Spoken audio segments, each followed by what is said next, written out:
హల్లెలూయా. దేవుని పరిశుద్ధ నామమునకు మహిమ కలుగును గాక. కూడొచ్చిన మీ అందరికీ నా హృదయపూర్వక వందనాలు తెలియపరుస్తున్నాను.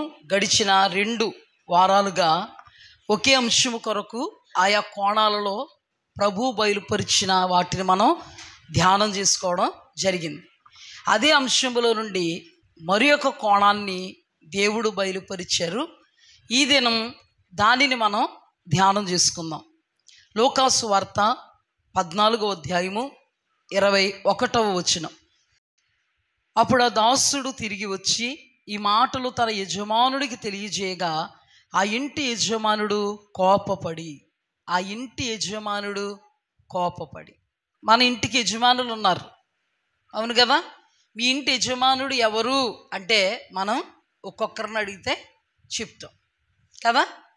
మన ఆత్మ సంబంధమైన ఆలయము, ఇల్లు అనబడేటువంటి ఈ ఇంటికి యజమాని ఎవరు? వెరీ గుడ్, యేసుక్రీస్తు ప్రభువారు. సంఘం అనేటువంటి ఈ ఇంటికి యజమానుడు ఎవరు? యేసుక్రీస్తు ప్రభువారే. సంఘానికి శిరస్సు, యజమానుడు ఆయనే. నీ శిరస్సు ఎవరు అంటే నా భర్త అంటాం. సంఘానికి శిరస్సు, యజమానుడు ఎవరు? యేసుక్రీస్తు ప్రభువారు.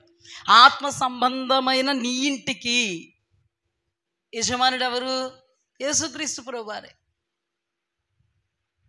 ఎటు చూచినా యేసుక్రీస్తు ప్రభువారే. ఇక్కడ రాయబడిన మాట, ఇంటి యజమానునికి కోపం వచ్చింది. ఇంటి యజమానుడికి ఏమొచ్చింది? కోపం వచ్చింది. మన యజమానులు కోపం వస్తే ఎలా ఉంటుంది?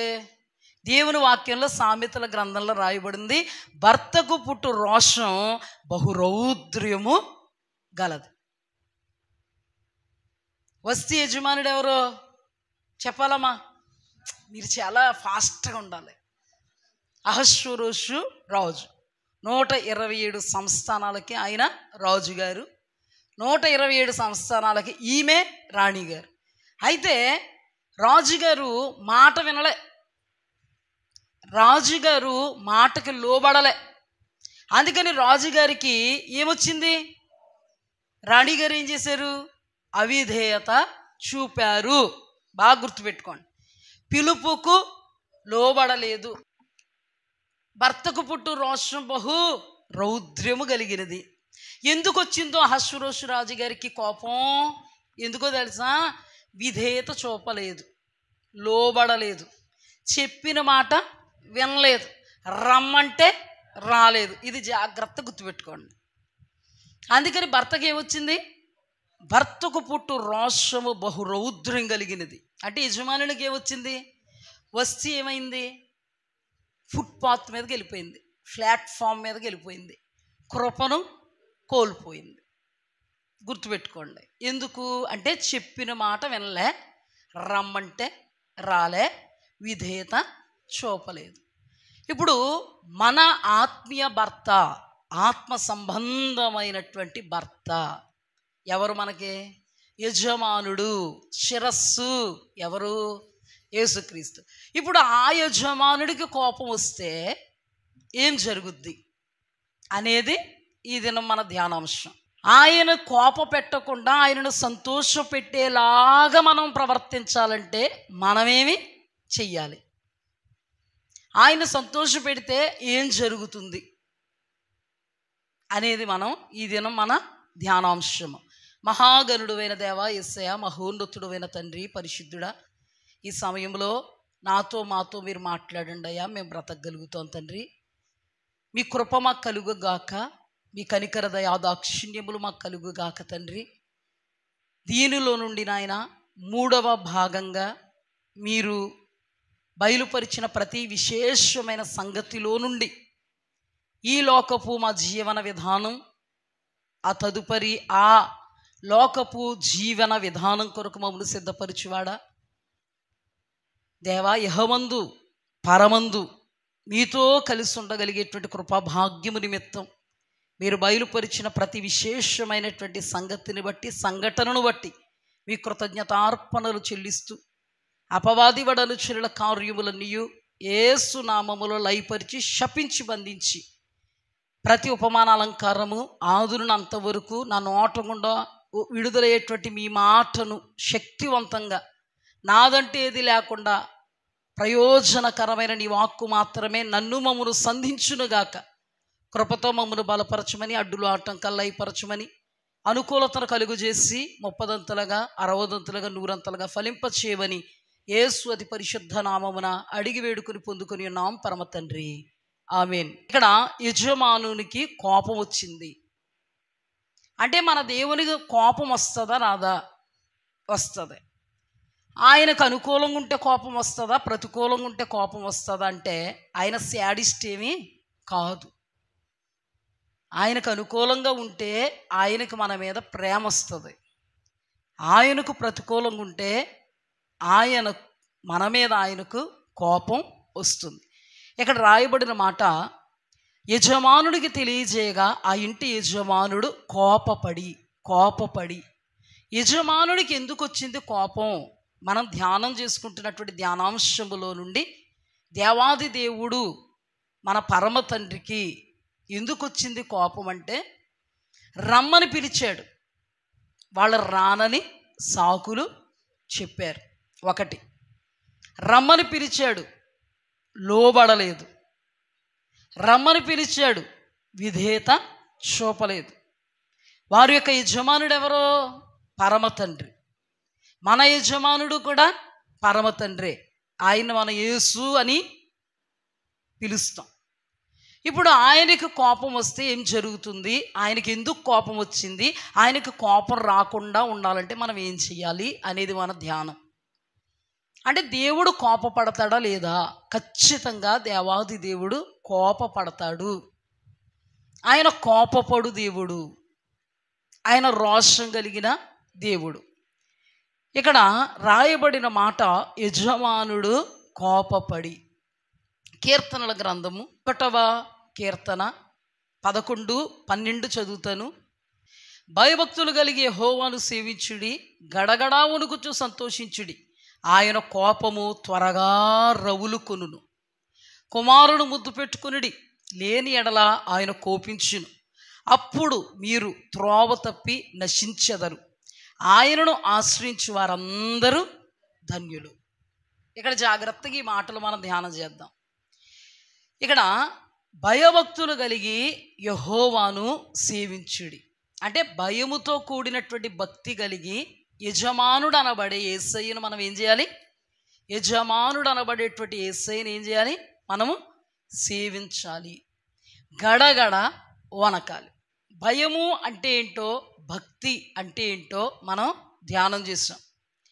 దేవుడు చూస్తున్నాడు అని మన ప్రవర్తనను కాచుకుంటూ భయపడుతూ దేవుడికి చేసే భక్తి భయముతో కూడినటువంటి భక్తి. అంటే దేవుడు చూస్తున్నాడు బాబోయ్, నోరు కాచుకుని ప్రార్థన చేయాలి. దేవుడు చూస్తున్నాడు బాబోయ్, ప్రవర్తనను కాచుకుని దేవునికి అర్పించాలి. దేవుడు చూస్తున్నాడు బాబోయ్ అని విశ్వాసము మనం ఆయన మీద ఉంచి ఆయనకు విధేయత చూపి ఆయన స్వారూప్యులకు మార్చబడి ఆయన సన్నిధిలో మనము జీవించుటయే భయముతో కూడిన భక్తి చేయుట, గడగడ వణుకుట. చాలా సందర్భాల్లో చెప్పాను నేను, గడగడ వణుకుడి. ఎవడు దీనుడై నలిగిన హృదయం గలవాడై ఆయన మాట విని వణుకుతుంటాడో ఆయననే దేవుడు దృష్టిస్తూ ఉంటాడు, మేలు చేయడానికి, కీడు చేయడానికి కాదు. కానీ ఇక్కడ ఆయన కోపము త్వరగా రవులుకొనును. ఆయన కోపం త్వరగా వస్తుందా రాదా? కాస్త ఆగి వస్తుందంటారా? కాస్త ఆగి వస్తుందా? ఎప్పుడైనా మన కోపం త్వరగా వస్తుందా, కాసేపు ఆగి వస్తుందా? చెప్పండి ఆ మాట. ఈ పాప పప్పు అంతా కింద అలా పోసేసింది, కడుక్కు రావే మినప్పప్పు అన్నావు నువ్వు. తీరా చూస్తున్నకు పొట్టులేదు, అక్కడ పప్పే ఉంది. వెంటనే వచ్చేద్దా రాదా నీకు కోపం? వీపు చెట్ని అయిపోద్ది. కాసేపు పప్పు ఉలిగిపోయాక అంతా అయిపోయాక కాసేపు ఉండి అమ్మాయిని చూసి పప్పును చూసి కాసేపు ఆగి తెచ్చుకుందాం కోపం, కొడదాము అంటావా? కదా కాదు కదా. మనకి కోపం ఎలా వస్తుంది? ఆయనకు కూడా కోపం ఎలా వస్తుంది? త్వరగా రవులుకుంటుందంట. అవునా? కుమారుని ముద్దు పెట్టుకోవడం అంటే ఏంటి? ఒక 4 ముక్కల్లో చెప్పేస్తాను, జాగ్రత్తగా వినండి. కుమారుని ముద్దు పెట్టుకోవడం అంటే ఏంటి? దేవుని వాక్యంలో దేవుడు వాక్యమై ఉన్నాడు. హల్లెలూయా. ఆది యందు తండ్రి అయిన దేవుని యొద్ద వాక్కు ఉండెను. ఆ వాక్యము దేవుని యొద్ద ఉండెను. ఆ వాక్యే యేసు అనబడే దేవుడై ఉండెను. ఆ వాక్యమే శరీరధారి అయి కృపాసత్య సంపూర్ణుడుగా సత్శరీరుడుగా ఈ లోకంలో ప్రత్యక్షమాయను. ఇప్పుడు కుమారుడు ముద్దు పెట్టుకోవడం అంటే ఏంటి అంటే వాక్యాన్ని హత్తుకొని ఉండడం, వాక్యానుకూలంగా జీవించడం. దేవునికి వాక్యాన్ని హత్తుకొని ఉండకపోతే, వాక్యానుసారంగా జీవించకపోతే వెంటనే కోపము రగులుకుంటుంది. ఇందాక మనం చెప్పుకున్నాం కదా, రాణి అయినటువంటి వస్తి మనకి సాదృశ్యంగా ఉంటే, అహశ్వరోషు రాజు యేసుక్రీస్తు ప్రభు వారికి సాదృశ్యంగా ఉన్నారు. ఇప్పుడు అహశ్వరోషు రాజు ఏమన్నాడంటే, వస్తి, సౌందర్యంగా ఉన్నటువంటి నీ సౌందర్యాన్ని నేను నా అధిపతులందరికీ కూడా చూపించాలి అనుకుంటున్నాను. నువ్వు మిక్కిలి సౌందర్యవతివి, నిన్ను చూడాలని చాలామందికి ఆశ ఉంటుంది, కానీ ఎవ్వరికీ కూడా ఆశ తీరదు. అందుకని నేను ఆశిస్తున్నాను, నువ్వు సిద్ధపడి నీ యొక్క రాణి వస్త్రాలు ధరించి అద్భుతమైనటువంటి కిరీటాన్ని నీవు ధరించి నా సరసన నువ్వు నిలబడాలి. ఆయన ఏమి ఇచ్చాడు? ఆజ్ఞ ఇచ్చాడు, మాట ఇచ్చాడు. ఆయన అధికారం కలిగిన వాడు తన భార్య మీద. భార్య ఎప్పుడూ కూడా భర్తకి ఏం చేయాలి? లోబడి ఉండాలి. సంఘం ఎప్పుడూ కూడా దేవునికి, దేవుని వాక్యానికి లోబడి ఉండాలి. కానీ ఇక్కడ వస్తే నేను రాను అంది. ఏమందమ్మా? పిలుపునిస్తే ఏమంది? మనం ప్రతి బైబిల్ స్టడీలో ధ్యానం చేసుకుంటున్నామే, వాళ్ళకు కూడా యజమానుడు పిలుపునిస్తే వాళ్ళు ఏమన్నారు? నేను రాం. సాకులు చెప్పారా? నేను రాం. వెంటనే ఆ యజమానుడికి ఏమొచ్చింది? ఇక్కడ కూడా వెంటనే ఈ యజమానుడికి ఏమొచ్చింది? కోపం వచ్చింది. అంటే త్వరగా రగులుకుందా లేదా కోపం? ఈ కోప పరిణామం లేదా కోప ఫలితం ఎలా ఉంది? వీళ్ళకి ఇక కృప లేదు. మనం ధ్యానం చేసుకున్నటువంటి ఆ ఉపమాన అలంకారంగా చెప్పిన దానిలో వాళ్ళకి ఇక ఆ స్థానం లేదు. ఇక్కడ కూడా వస్తికి ఆ స్థానం కోల్పోయింది, ఇంకా లేదు. ఇప్పుడు వాక్యమును ముద్దు పెట్టుకోవడం అంటే ఏంటంటే, భర్తకు భార్య లోబడాలి, ఇది దేవుని వాక్యం. సంఘము దేవునికి, దేవుని వాక్యానికి లోబడాలి, ఇది దేవుని వాక్యం. ఈ వాక్యమును ముద్దు పెట్టుకోవడం అంటే ఏంటో తెలుసా? ఈ వాక్యానికి మనం లోబడి ఉండడం. హల్లెలూయా. అన్ని విషయాల్లోనూ, కొన్ని విషయాల్లోనూ అంటే అన్ని విషయాలలోనూ వాక్యానికి మనం లోబడి ఉండాలి. ఈ వాక్యాన్ని ఎవరు బోధిస్తారంటే దైవజనురాండ్రు ఈ వాక్యాన్ని బోధిస్తూ ఉంటారు.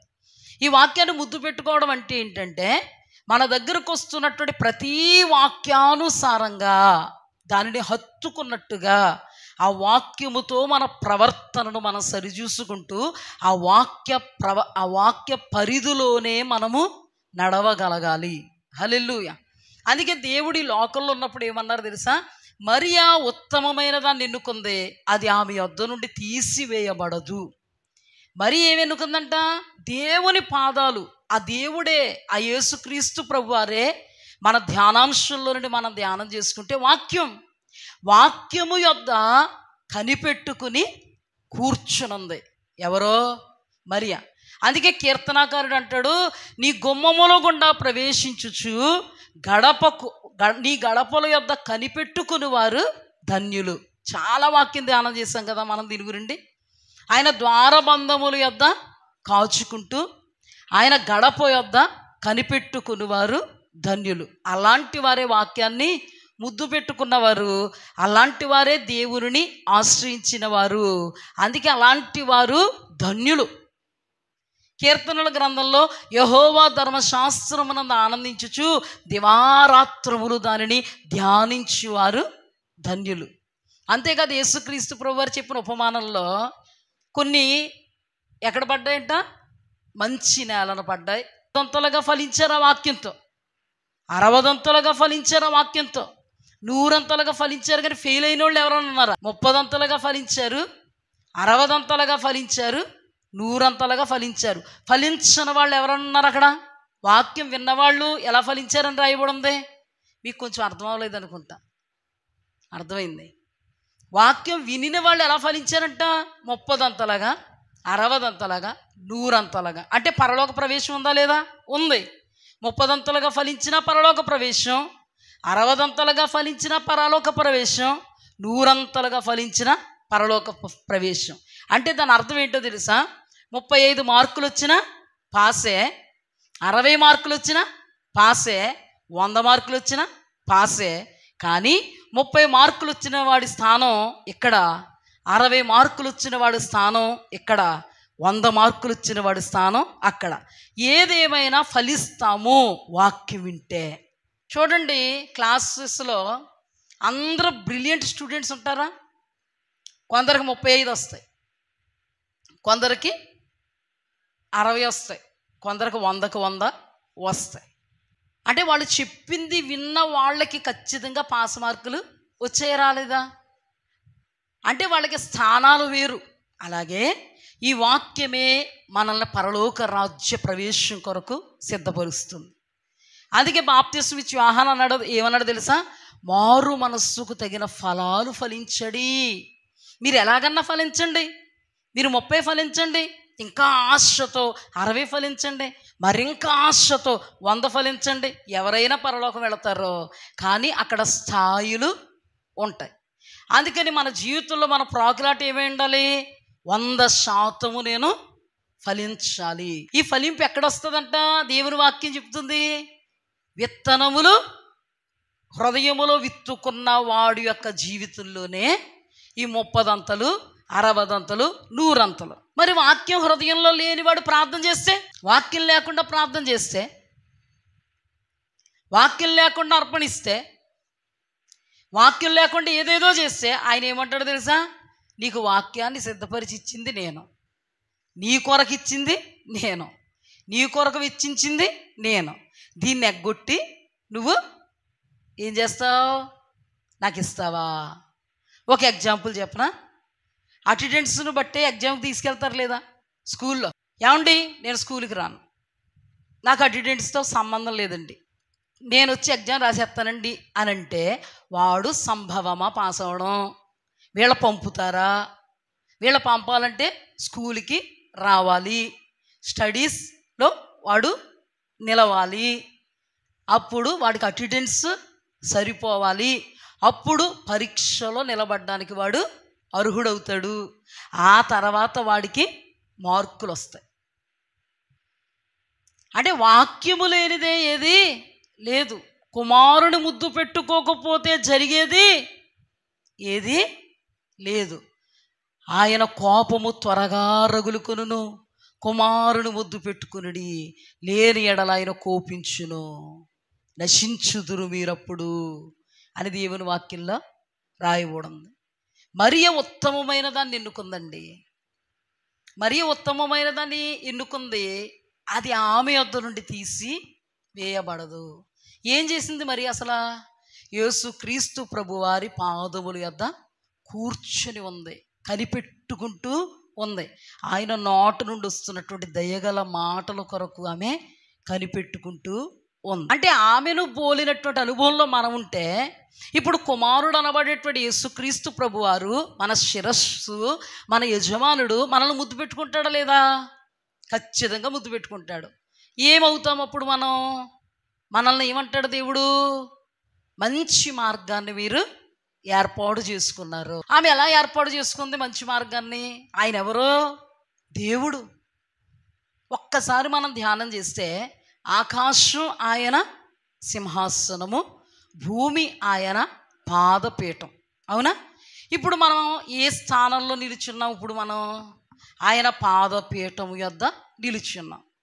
ఆయన పాదపీఠం యొద్ద నిలుచుండి, ఆయన పాదాల దగ్గర నిలుచుండి, ఆయన పాదాల దగ్గర కూర్చుని వింటేనే మనము ధన్యులు అవుతాం.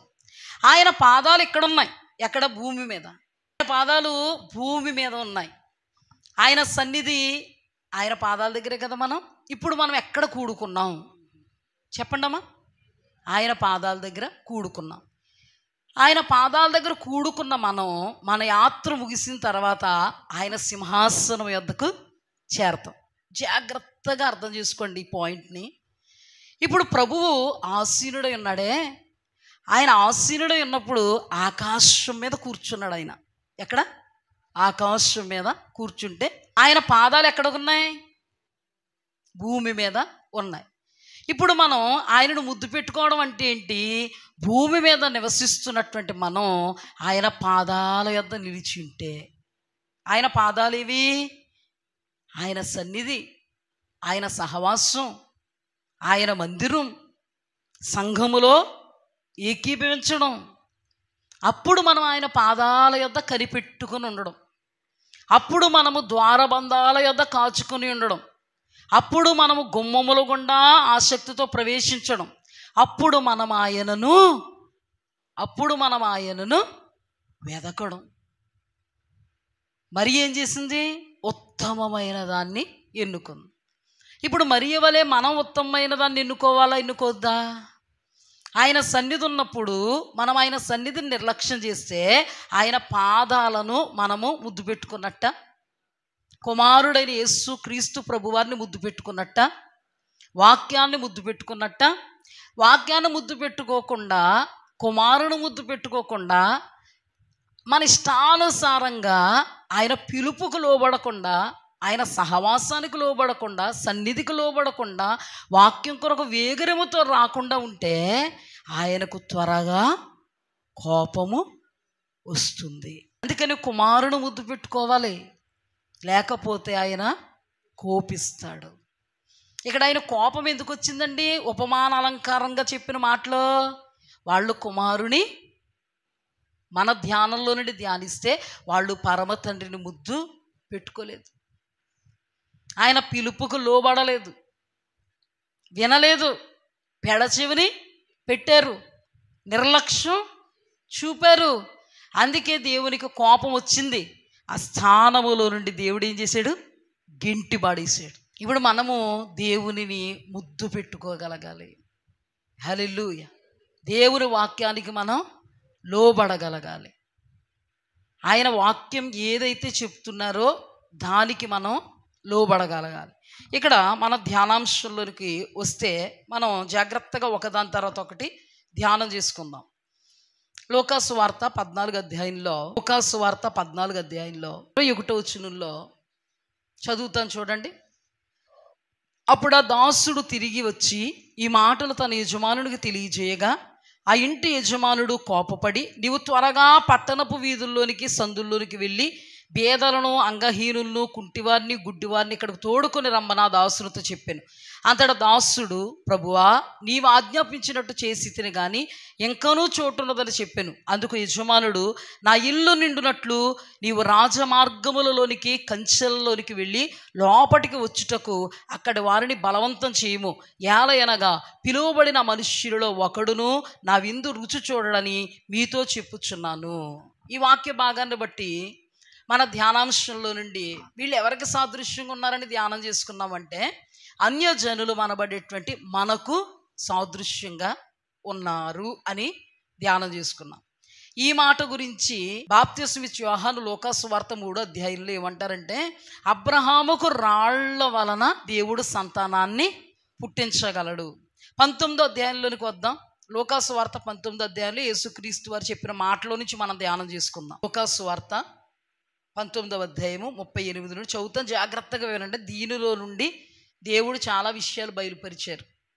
ప్రభువు పేరట వచ్చి రాజు స్తుతింపబడును గాక, పరలోకమందు సమాధానమును, సర్వోన్నతమైన స్థలములలో మహిమయు ఉండునుగాక అని తాము చూచిన అద్భుతములన్నిటిని గూర్చి మహాశబ్దముతో దేవుని స్తోత్రము చేయసాగిరి. ఆ సమూహములో ఉన్న కొందరు పరిసయ్యులు, బోధకుడా, నీ శిష్యులను గద్దించమని ఆయనతో చెప్పగా, ఆయన వారిని చూచి, వీరు ఓరకుండిన ఎడల ఈ రాళ్ళు కేకలు వేయనని మీతో చెప్పుచున్నాను నేను. హల్లెలూయా. అంటే ఈ రాళ్ళు ఏం చేయాలి? ఇప్పుడు కేకలు వేయాలి. హల్లెలూయా. ఈ రాళ్ళు ఏం చేయాలి? రాళ్లకు సాదృశ్యముగా ఎవరున్నామని ధ్యానం చేసుకున్నాం? ఆ రాళ్ళు మనమే. అబ్రహాము సంతానం అనబడేటువంటి, ఏర్పాటు జనాంగం అనబడేటువంటి, ప్రతిష్ఠితులు అనబడేటువంటి, రాజ్య సంబంధులు అనబడేటువంటి వారు దేవునికి అవిధేయత చూపిస్తే, వాక్యం అనబడే మెస్సయ్య అనబడేటువంటి ఆయనను తృణీకరిస్తే, ప్రభువు ఆ వారిని తృణీకరించి మనకు అనుగ్రహించినటువంటి కృప. హల్లెలూయా. ఇప్పుడు మనం ఎవరు? రాళ్ళం. అంటే దేవుని యొక్క ఉద్దేశ్యములో మనం ఇప్పుడు ఏం చేయాలి? కేకలు వేయాలి. హల్లెలూయా. జాగ్రత్తగా గుర్తుపెట్టుకుంటే పరలోక రాజ్య ప్రవేశం మనదే. ఇవన్నీ జాగ్రత్తగా గుర్తుపెట్టుకుని దీని ప్రకారంగా మనం జీవిస్తే పరలోకములో ఘనస్థానాన్ని కూడా కొట్టచ్చు. హల్లెలూయా. ఇప్పుడు చూడండి, మొట్టమొదటగా రాళ్ళు అనబడినటువంటి మనము ఏం చెయ్యాలి అని దేవుడు కోరుకున్నాడు. ఏం చెయ్యాలి, ఏం చేస్తాము, ఏం చేస్తున్నాము. దేవుడు చాలా కాన్ఫిడెంట్గా చెప్తున్న మాట ఏంటో తెలుసా? వాళ్ళు ఊరుకుంటే ఈ రాళ్ళు కేకలు వేస్తాయి. ఇప్పుడు అబ్రహాముకు సంతానము రాళ్ల వలన కలుగుతుంది.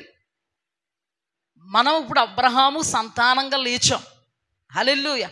అన్యజనులమైన రాళ్ళం మనం ఆత్మ సంబంధమైన అబ్రహాము సంతానం, ఇశ్రాయేలీల జనాంగం.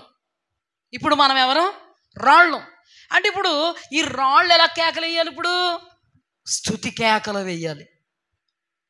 దేవునికి స్తుతి కలుగుగాక. హల్లెలూయా.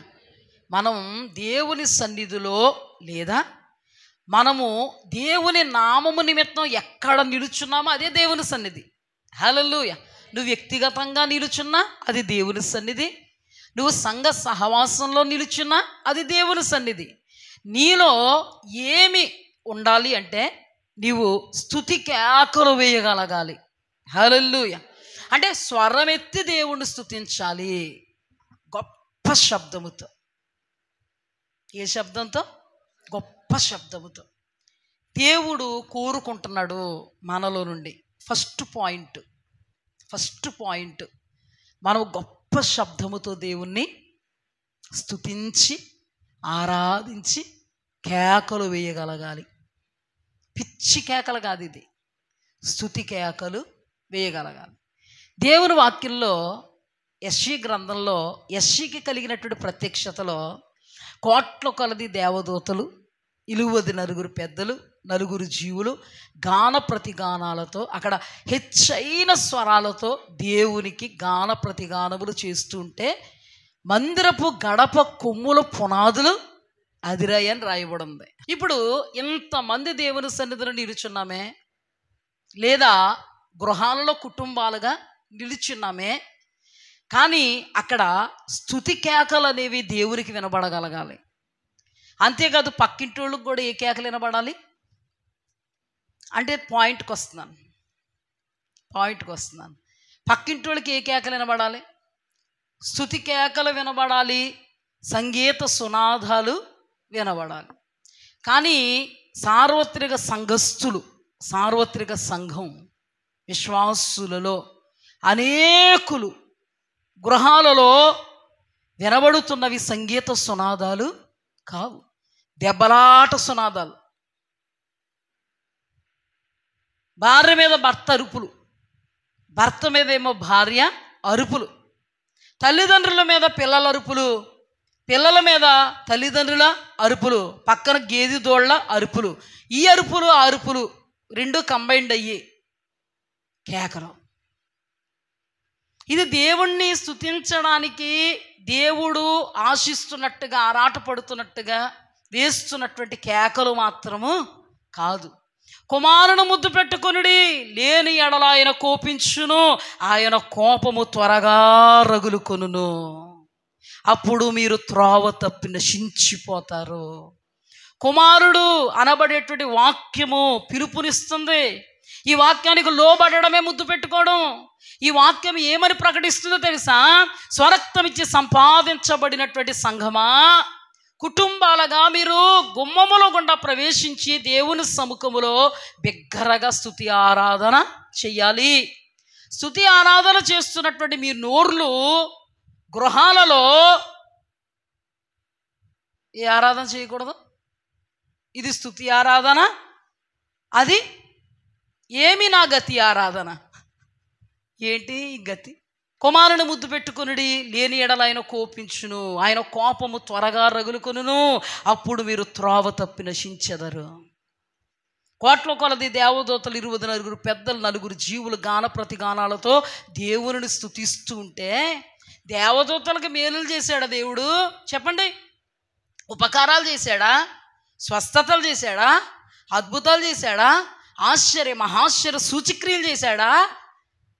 ఆయన స్వరూప్యముల, ఆయన స్వరూపంలో, ఆయన పోలికలు పుట్టిన నీకు చేశాడు దేవుడు. ఏమీ పొందుకోలేదు దేవదూతలు. దేవుని స్వరూపం కూడా కాదు దేవదూతలు. కలుగును గాక దేవదూతలు అన్నాడు దేవాది దేవుడు. దేవదూతలు కలిగాయి. కానీ నిన్ను కలుగు చేయాలనుకున్నప్పుడు నేల మంటితో నరుని నిర్మించి, నరుని నాసిక రంధ్రములో జీవాత్మను దిగి, ఆయన స్వారూప్యములో, ఆయన పోలిక చొప్పున నిన్ను చేసుకున్నాడు. నీ తల్లి గర్భములో ఉద్భవింపజేసిన వాడు ఆయనే. ఎంతోమందికి అభాషణ అయిపోతుందండి. కానీ నువ్వు కనమగా ఉన్నప్పుడు నువ్వు గట్టి పిండమని ఉన్నావు. ఇప్పుడు వరకు నువ్వు గట్టి పిండమని ఉండలేదు. దేవుడు కనికర కటాక్ష దయా దాక్షిణ్యాలు నిన్ను నీ తల్లి గర్భములో నుండి ఉద్భవింపజేసాయి. నీతో పాటు చాలా కణాలు పుట్టాయి. అన్ని కణాలు చచ్చిపోగా ఆ అన్ని కణాలలో నువ్వు మాత్రమే బ్రతికి బయటకు వచ్చి బట్టగడుతున్నావు. ఇది నీ ఎడల దేవుడు కలిగినటువంటి కృప, ప్రేమ, ప్రణాళిక. హల్లెలూయా. అన్నింటిలో నిన్ను మాత్రమే దేవుడు ఈ భూమి మీదకి తీసుకొచ్చాడు. నీకు కర్త దేవుడు, కర్మదేవుడు, క్రియదేవుడు. నువ్వు దేవుణ్ణి బిగ్గరగా ఆరాధించాలి అని అనుకుంటే కారణంగా ఎన్ని చేయలేదండి దేవుడు. దేన్ని బట్టి నువ్వు ఆరాధిస్తావు? అసలు నేను అంటాను, దేనిని బట్టి నువ్వు ఆరాధించలేవు. సజీవ లెక్కల్లో ఉన్నావంటే దేవుడు కారణం. తింటున్నావంటే, త్రాగుతున్నావంటే, బట్ట కడుతున్నావంటే దేవుడు కారణం. మరణపు పడకల మీద, మరణపు అంచుల్లోనికి వెళ్ళిపోయినప్పుడు, మరణపు ఊరులలో నుండి లేపబడి నేటికి సజీవ లెక్కల్లో ఉన్నావంటే దేవుడే కారణం. నువ్వు స్తుతించడానికి నీకు సమయం సరిపోద్దా? సరిపోదు. దైవజనులు మనకిస్తున్న సమయం చాలా ఎక్కువ వరకు ఉంటాం మనం. నీ జీవితం సరిపోదు దేవుణ్ణి స్తుతించడానికి. అలాంటప్పుడు ఖాళీగా ఎలా నిలబడగలుగుతాం అర్థమవుదు. చప్పట్లు కొట్టకుండా ఎందుకు నిలబడతామో అర్థమవుదు. ప్రార్థన చేయకుండా, ఆరాధన చేయకుండా ఎందుకు నిలబడతామో అర్థమవుదు. అందరి గురించి నేను మాట్లాడట్లేదు. ఎవరైతే దేవుని ఎదుట స్తుతి కేకలు వేయడం లేదో వాళ్ళ గురుండి దేవాది దేవుడు మాట్లాడుతున్నాడు. ఎన్ని కారణాలు ఉన్నాయండి. కారణము లేని స్తుతుల మీద ఆయన ఆసీనుడు కాడు. కానీ మనం ఆయన స్తుతించడానికి ఎన్ని కారణాలు ఉన్నాయండి మనకి. ఒకటా రెండా? కారణము లేని స్తుతుల మీద దేవుడు ఆసీనుడై ఉండడు. కారణం లేని స్తుతులు అంటే ఏంటి? మనందరము కారణాలు చెప్పుకుంటూ దేవుణ్ణి ఎలుగెత్తి హై పిచ్తో ఆరాధిస్తున్నప్పుడు ఎలా ఉంటారు కొంతమంది. ఎలాగా? నేను అనుకుంటాను, వీళ్ళు ఏమన్నా పరధ్యానంలో ఉన్నారా, పరలోక ధ్యానానికి వెళ్ళారా? ఇలాగ చప్పట్లు కొట్టాలి. నాకు తెలియక అడుగుతానండి, ఎంత బలహీనంగా ఉన్నా పొద్దున టిఫిన్ చేసుకోవడం మానేస్తున్నావు నువ్వు? మధ్యాహ్నం భోజనం చేసుకోవడం మాంటున్నావా? నీ పరిపాట్లు మాంటున్నావా? ఇడ్లీ పిండి వేయడం మాంటున్నావా? అన్నీ జరిగిపోతాయి నీకు, అన్నీ జరిగిపోతాయి. పురుషులైతే ఏ పని చేసుకోకుండా ఉంటున్నారా? ఎంత బలహీనంగా ఉంటే అవి అన్నీ జరిగిపోవాలండి. మరి ఇక్కడికి వస్తే ఇది జరగదండి. ఏది? దేవా నీ ఉంటే నాకు చాలు యేసయ్యా. ఇంట్లో ఉంటే చాలు యేసయ్యా. నువ్వు ఉంటే ఏటేసయ్యా? కాళ్ళు ఎప్పుడు వచ్చేస్తున్నాయి, కీళ్ళు ఎప్పుడు వచ్చేస్తున్నాయి, నరాలు పోటు వచ్చేస్తున్నాయి, కాళ్ళు ఆసిపోతున్నాయి. పొద్దున్నే సాయంత్రం పని చేస్తే వాయువు నీకు. దేవునికి ఎంత బాధండి. కుమారుని ముద్దు పెట్టుకుని లేని ఎడల కోపించును. నేటి క్షణంలో మంచాన మీద మళ్ళించేటువంటి పరిస్థితులే. అయినా దేవాది దేవుడు కనికరించి నిన్ను జ్ఞాపకం చేసుకుంటే మసులుతున్నావు నువ్వు. నేడు దినాన మరణ పడక మీద ఉన్నప్పుడు వెళ్ళిపోవాలి నువ్వు ఎప్పుడో, కానీ దేవుడు కనికరించి నిన్ను జ్ఞాపకం చేసుకుంటే నువ్వు మసులుతున్నావు. నీ స్థితికి కారణమాయన, నీ గతికి కారణమాయన, నీ నవ్వుకు కారణమాయన, నీ సంతోషానికి కారణమాయన, నువ్వు 5 వేళ్ళతో ముద్ద పెట్టుకుంటున్నావంటే కారణం నీ దేవుడు. నువ్వు స్తుతించడానికి ఎన్ని కారణాలు ఉన్నాయి. పాస్టర్ గారు ఆమె నాయన నీ స్తుతులు ఇంకా ఆగకూడదు, అన్ని కారణాలు ఉన్నాయి నీకు. కుమారుని ముద్దు పెట్టుకోండి. వాక్యం మీ వద్దకు వస్తున్నప్పుడు వాక్యాన్ని మీరు హత్తుకోండి. వాక్య ప్రకారంగా మీరు మలచబడండి, చెక్కబడండి. దేవుడు కోరుకుంటున్నాడు రాళ్ళు కేకలు. హల్లెలూయా. అంటే మనం ఏ కేకలు వేయాలి? స్తుతి కేకలు వేయాలి. దెబ్బలాటల కేకలు కాదు, ఇంట్లో వీర రంగాన్ని సృష్టించే కేకలు కాదు, గేదెల దగ్గర ఆవుల దగ్గర కేకలు కాదు, పనుల దగ్గర కేకలు కాదు. ముందు మన శక్తి, మన కంఠస్వరం దేవుని ఎదుట కేకలు వేయగలగాలి. హల్లెలూయా. ప్రభువా ఈ స్వరం నువ్వు ఇచ్చిందే అయ్యా, ఈ స్వరం మొట్టమొదట నేను నీ కొరకు వెచ్చించాలి. నాకు గేదెల దగ్గర ఎక్కువ స్వరం రాపోయినా పర్లే, పనోళ్ళ దగ్గర స్వరం దాచుకుంటాను, నో ప్రాబ్లం. మా ఆవిడ దగ్గర, మా ఆయన దగ్గర, పిల్లల దగ్గర ఇంకా వస్తూ ఉంటాయి, రాకుండా ఉండి అయినా దాచుకుంటాను. ప్రభువా ఇదంతా కూడగట్టుకుని నీ సన్నిధిలో పెడతాను నాయన ఈ స్వరం. హల్లెలూయా. ఈ స్వరము నీవిచ్చిన వరం, ఈ గానం నీ కోసం. స్తుతుల శక్తితో నాయన నా సర్వ దేహంతో నిన్ను ఆరాధిస్తాను ప్రభువా. ఎందుకు ఆరాధిస్తా? నన్ను సజీవ లెక్కలు ఉంచావే, నన్ను చనిపోకుండా కాపాడావే.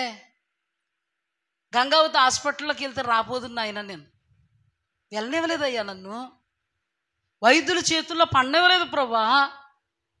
ఎంతోమంది వైద్యుల చేతుల్లోకి వెళ్ళి వెనక్కి రాలేదు. ఒకవేళ వెనక్కి వచ్చారు అంటే శవమై ఇచ్చిన వాళ్ళే కనబడుతున్నారు ఎక్కడ చూసినా నాకు. ప్రభా ఏమని నిన్ను స్తుతించను, ఏమని నిన్ను ఆరాధించను ఆయన. ప్రభు అంటున్నారు ఈ రాళ్ళు కేకలేస్తాయి. హల్లెలూయా. అక్కడ రాయబడి ఉంది, అద్భుతాలను బట్టి, ఆశ్చర్య కార్యాలను బట్టి, సూచక క్రియలను బట్టి వాళ్ళు కేకలేస్తున్నారు. వాళ్ళ కృపను కోల్పోతే మనకు దక్కినప్పుడు రాళ్ళు కేకలేస్తాయని దేవుడు కాన్ఫిడెంట్గా చెప్తున్నప్పుడు మనం ఇంకెంత ఎక్కువగా కేకలేయాలి. కోరుకుంటున్నాడా లేదా? కోరుకుంటున్నాడా లేదా అమ్మ దేవుడు? వద్దంటున్నాడా? వద్దంటున్నాడు. అస్సలు సైలెన్స్ ప్లీజ్ అన్నాడా? పురుషులైనా, స్త్రీలైనా, వృద్ధులైనా, బాలురైనా కుమారుని ముద్దు పెట్టుకోవాలి. హల్లెలూయా.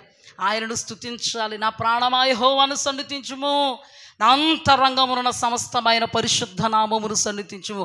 ఆయన చేసిన ఉపకారములలో దేనిని మరువకుము. అద్భుతం చేశాడే, ఆశ్చర్యకార్యం చేశాడే, మహాశ్చర్య సూచక క్రియ జరిగించాడే. మరి అలాంటి దేవుడిని ఎంతగా ఆర్భటించాలండి. సువార్తల్లో ఒక సందర్భం జరిగింది. 10 మంది కుష్ఠరోగులు. ఆ 10 మంది కుష్ఠరోగులకి దేవుడు మేలు చేశాడు, అద్భుతం చేశాడు, మహాశ్చర్య కార్యం చేశాడు, సూచక క్రియ చేశాడు. అయితే ఆ 10 మందిలో 90 ఏ బాపతండి? ఏ బాపతే? విశ్వాసఘాతకులు. అన్యజనుడు మాత్రం వచ్చాడంట. హల్లెలూయా. అన్యజనుడు బిగ్గరగా కేకలు వేసుకుంటూ దేవుడు చేసిన మేళ్లను బట్టి, ఉపకారమును బట్టి ఎలుగెత్తి దేవుని స్తుతిస్తున్నాడంట. అతడు అన్యుడు, అతడు ఒక రాయి. హల్లెలూయా. దేవుడేమన్నాడు? ఈ రాళ్ళు కేకలేస్తాయి. ఈ రోజున మనం ఎలా కేకలేయాలి? విశ్వాసఘాతకులుగా ఉండకూడదు. దేవుడు చేసిన మేలును కప్పుకునేలాగా ఉండకూడదు, దాచుకునేలా ఉండకూడదు. ఎలుగెత్తి గంభీరమైన స్వరముతో దేవుని స్తుతించాలి. ఈ స్వరం దేవునికి అంకితం చేయగలగాలి. హల్లెలూయా. ఒకే ఒక్కడు బిగ్గరగా కేక వేసుకుంటూ దేవుని వద్దకు వచ్చి సాష్టాంగ పడి, పాదాల మీద పడి దేవుణ్ణి ఏం చేశాడు? దేవుని స్తుతించాడు. ఆ మాటను మనం ఒక్కసారి చూద్దాం. లోకాసు వార్త 17వ అధ్యాయం 18వ వచనం నుండి చదువుతాను. 17-15 లోక. వారిలో ఒకడు తనకు స్వస్థత కలుగుడు చూచి గొప్ప శబ్దముతో దేవుని మహిమపరచుచు తిరిగి వచ్చి ఆయనకు కృతజ్ఞతాస్తుతులు చెల్లించుచు ఆయన పాదముల యొద్ద సాగిలపడిను. వాడు సమరయుడు. అందుకు యేసు, 10 మంది శుద్ధులైరు గారా, ఆ తమ్మండుగురు ఎక్కడా? ఈ అన్యుడు తప్ప దేవుని మహిమపరచుటకు తిరిగి వచ్చిన వాడెవడును అగపడలేదా అని చెప్పి, ఈ అన్యుడు ఇప్పుడు ధ్యానం చేసుకుంటున్నట్టుగా మనము ఎలా స్తుతించాలని దేవుడు కోరుకుంటున్నాడు తెలుసా? గొప్ప శబ్దముతో దేవుని మహిమపరచుచు తిరిగి వచ్చి ఆయనకు కృతజ్ఞతాస్తుతులు చెల్లించుచు ఆయన పాదముల యొద్ద సాగిలపడి. పాదం అంటే ఏం చెప్పుకున్నాం మనం? దేవుని సన్నిధి, దేవుని సహవాసం, సంఘం. సాగిలపడి పాదముల యొద్ద మరి ఉత్తమమైన దాన్ని ఎన్నుకుంది, పాదాల యొద్ద కూర్చుంది, కనిపెట్టుకుంది. దేవుడు అప్రిషియేట్ చేశాడు. హల్లెలూయా. ఈ అన్యుడు గొప్ప శబ్దముతో దేవుణ్ణి మహింపరిచాడు. పాదముల మీద సాగిలపడి గొప్ప శబ్దముతో దేవుణ్ణి మహిమపరిచి కృతజ్ఞతాస్తుతులు చెల్లించి. అంటే మన జీవితంలో మనకి ఈ ప్రక్రియ అనేది ఉండగలగాలి. అప్పుడు మనం 30 60 100. హల్లెలూయా.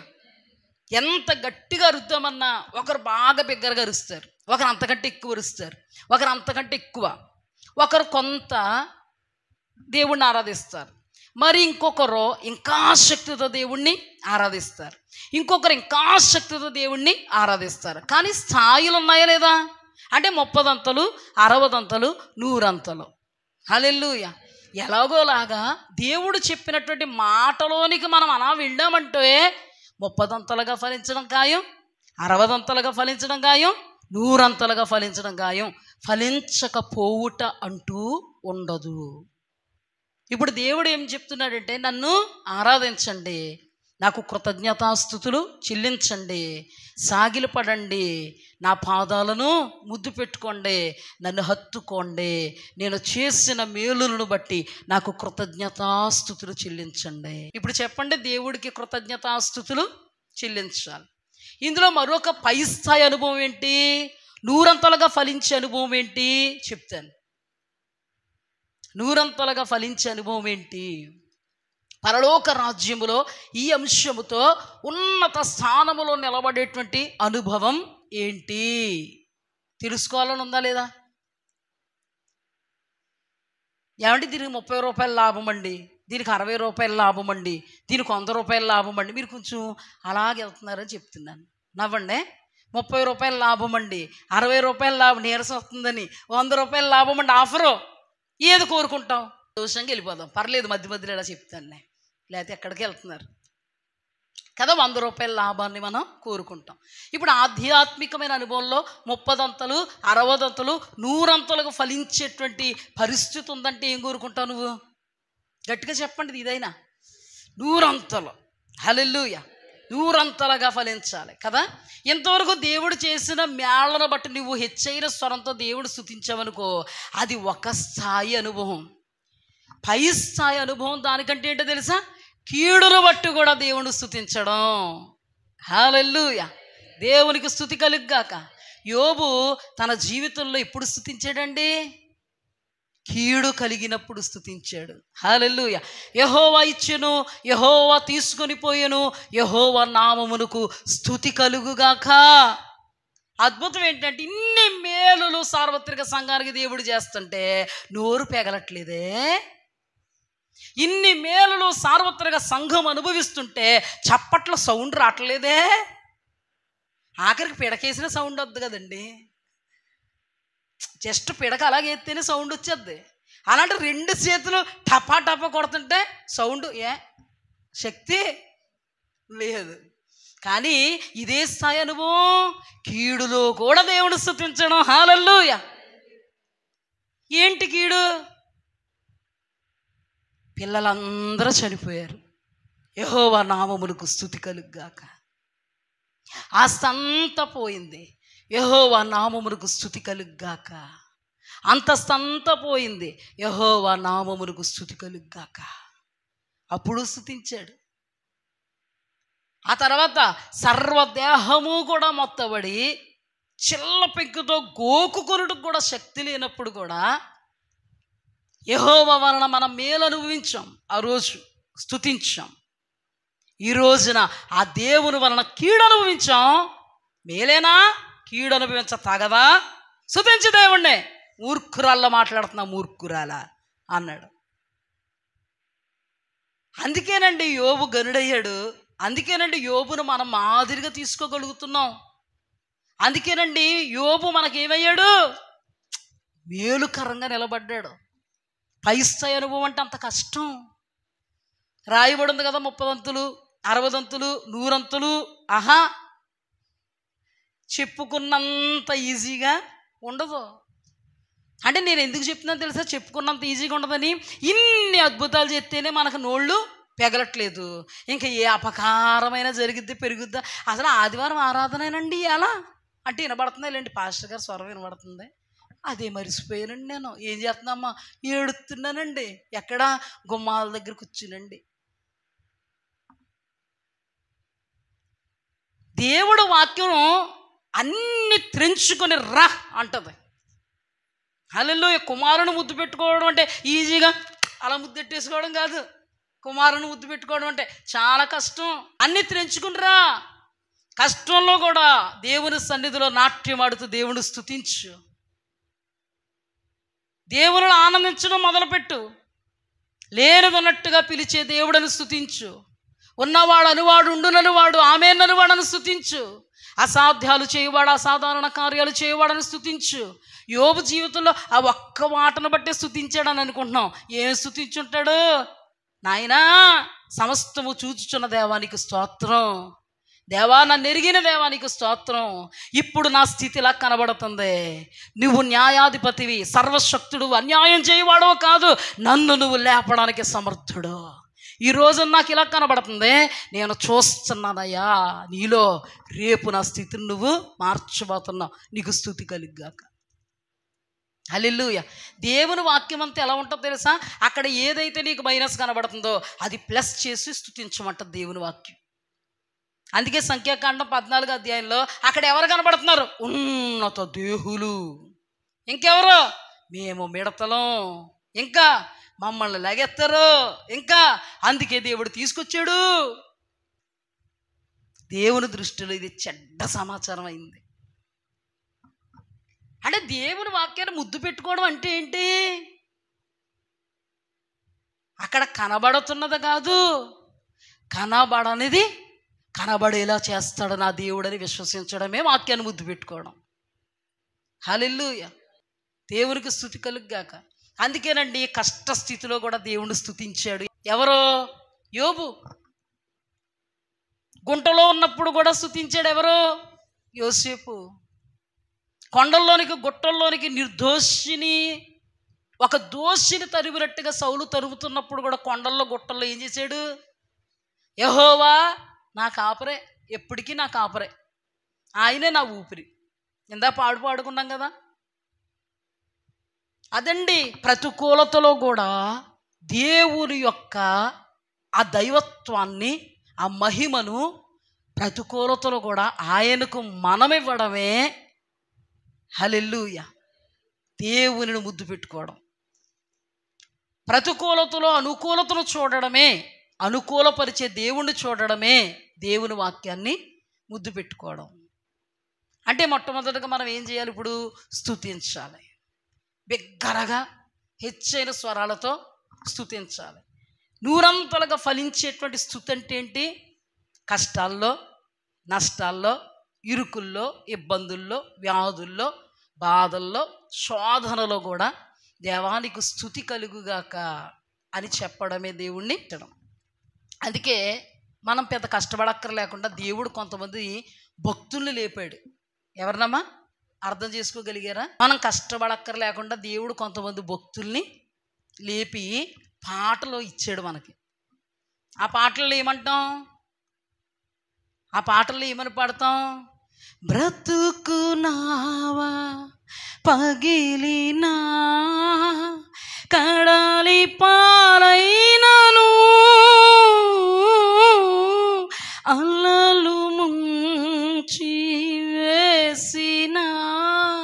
ఆశలు అణగారినా. ఆ రోజు యోబుకి ఆ పాట లేదు, కానీ ఈరోజు భక్తులను ప్రేరేపించి దేవుడు పాట ఇస్తే మనం చక్కగా మన కష్టాల్లో, మన నష్టాల్లో, ఇరుకుల్లో, ఇబ్బందుల్లో సమాజంగా కూడుకొని లేదా సంఘంగా కూడుకొని లేదా ఇళ్లల్లో ఈ పాట పాడుకుంటే అది దేవుణ్ణి ఏం చేసినట్టు? కష్టములో కూడా దేవుణ్ణి ఇష్టంగా స్తుతించినట్టు. హల్లెలూయా. నిరీక్షణతో దేవుణ్ణి స్తుతించినట్టు. ఇంకా పాట పాడుకుంటాం కదా, ఏమని పాడుకుంటాం? స్టీవెన్సన్ గారు పాట పాడతాం కదా మనం. నడిపిస్తాడు నా దేవుడు, శ్రమలోనైనా నన్ను విడువడు, అడుగులు తడబడినా అలసట పైబడినా చేయి పట్టి వెన్ను తట్టి చక్కని ఆలోచన చెప్పి. దీని అర్థం ఏంటో తెలుసా? యోబు ఆ రోజున స్తుతించాడు. ఎంత కష్టంలో కూడా దేవుణ్ణి ఇలా పాడితే ఇది పై స్థాయి అనుభవమే. హల్లెలూయా. ఆ పాటలతో కలిసి మనం పాడితే పై స్థాయి అనుభవమే. యోబు ఎగ్జాక్ట్గా తన శ్రమలో, తన కష్టంలో ఎలా దేవుణ్ణి స్తుతించాడో అలాగే దేవుణ్ణి మన కష్టాల్లో, మన సమస్యల్లో, మన శ్రమలో, మన తొక్కెసలాటలో దేవుడి వైపుకు చూస్తూ దేవుణ్ణి స్తుతించినటువంటి అనుభవం. హల్లెలూయా. ఈ రాయికి ఏముండాలని కోరుకుంటున్నాడు దేవుడు? ఈ రాళ్ళకి స్తుతించే అనుభవం ఉండాలి. ఎప్పుడెప్పుడు? అనుకూలతలోను ప్రతికూలతలోను. హల్లెలూయా. రెండో పాయింట్, యేసు ఈ మాట విని ఆశ్చర్యపడి వెంట వచ్చుచున్న వారిని చూచి, ఇశ్రాయేలులోన ఎవరికైనను నేనంత విశ్వాసం ఉన్నట్టు చూడలేదని నిశ్చయముగా మీతో చెప్పుచున్నాను. ఇంత విశ్వాసం ఉన్నట్టు నేను చూడలేదు. అంటే రాయి అనబడేటువంటి మనకి ఎంత విశ్వాసం ఉండాలి అనేది మనం ధ్యానం చేసుకుందాం. ఎంత విశ్వాసం ఉండాలి అని దేవుడు కోరుకుంటున్నాడో, ఈ అన్యజనుడికి ఎంత విశ్వాసం ఉందో అంత విశ్వాసం ఉండాలని కోరుకుంటున్నాడు దేవుడు. ఇంకా కొంచెం ముందుకు వెళదాం. 8వ అధ్యాయం 5వ వచనం మత్తయి సువార్త. ఆయన కపెర్నహూములో ప్రవేశించినప్పుడు ఒక శతాధిపతి ఆయన వద్దకు వచ్చి, ప్రభువా, నా దాసుడు పక్షవాయుతో మిగులు బాధపడుచు ఇంటిలో పడి ఉన్నాడని చెప్పి ఆయనను వేడుకొనెను. యేసు, నేను వచ్చి వాని స్వస్థపరిచేదనని అతనితో చెప్పగా శతాధిపతి, ప్రభువా, నీవు నా ఇంటిలోనికి వచ్చుటకు నేను పాత్రును కాదు, నీవు మాట మాత్రం సెలవిమ్ము, అప్పుడు నా దాసుడు స్వస్థపరచబడును. దేవునికి స్తుతి కలుగుగాక. ఇతనికి ఎంత విశ్వాసం ఉంది! నేనంటాను ఈ విశ్వాసాన్ని అచంచలమైన విశ్వాసం. అంటే అన్యజనులమైన మనకే ఎంత విశ్వాసం ఉండాలి? అచంచలమైన విశ్వాసం. ఆవగింజంత విశ్వాసం అంటే చిన్న విశ్వాసం అని కాదు అర్థం, పరిపూర్ణ విశ్వాసం, కొండలను పికిలించగలిగేటువంటి విశ్వాసం. ఈ శతాధిపతి ఏమన్నాడంటే యేసుక్రీస్తు ప్రభు వారి దగ్గరికి వచ్చి, అయ్యా, నా దాసుడు పక్షవాయువు అనేటువంటి రోగంతో మిగుల బాధపడిపోతున్నాడయ్యా. అప్పుడు యేసుక్రీస్తు ప్రభు వారు అన్నారు, నడయ్యా, నేను వచ్చి స్వస్థపరుస్తాను. నడయ్యా, నేను వచ్చి స్వస్థపరుస్తాను.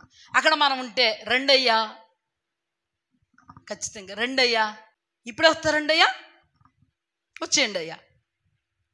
కానీ ఎంత విశ్వాసం ఉందో తెలుసా? అన్నాడంతే.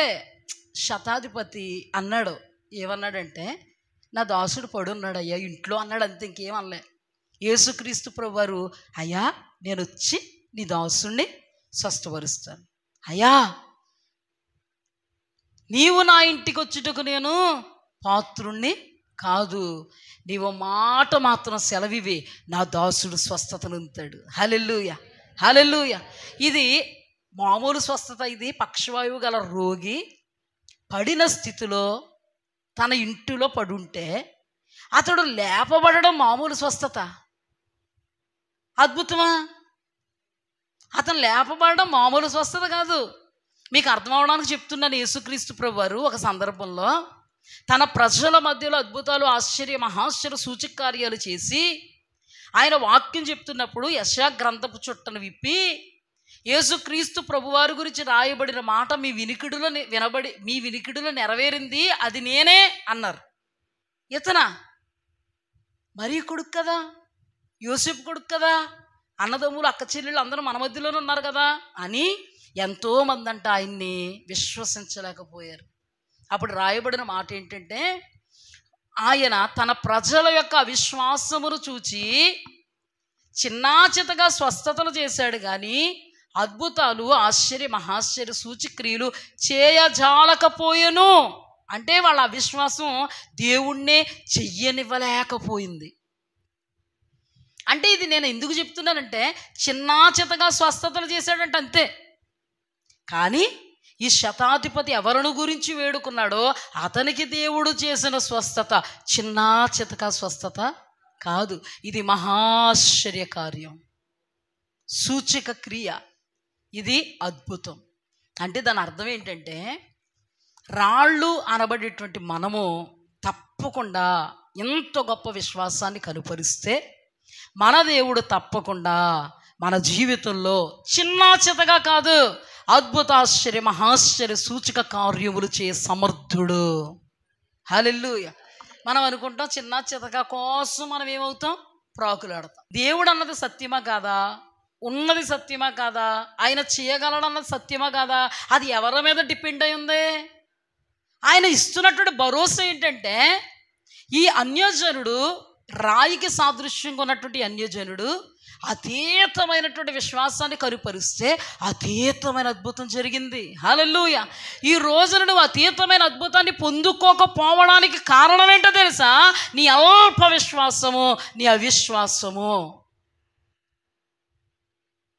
మన దేవుడు సమర్థుడు అద్భుతాలు చేయుటకు, ఆశ్చర్య మహాశ్చర్య సూచక్రియలు చేయుటకు, లేని దాన్ని అన్నట్టుగా పిలుచుటకు దేవుడు సమర్థుడు, శక్తివంతుడు. అలాంటిది ఆయన చెయ్యనన్నాడా? ఈ వాక్యమును బట్టి, అంశమును బట్టి, జరిగిన సంఘటనను బట్టి మనం దేవాది దేవుణ్ణి చాలా క్షుణ్ణంగా జాగ్రత్తగా పరిశీలన చేస్తే ఆయన యొద్ద లేనిదంటే ఏది లేదు.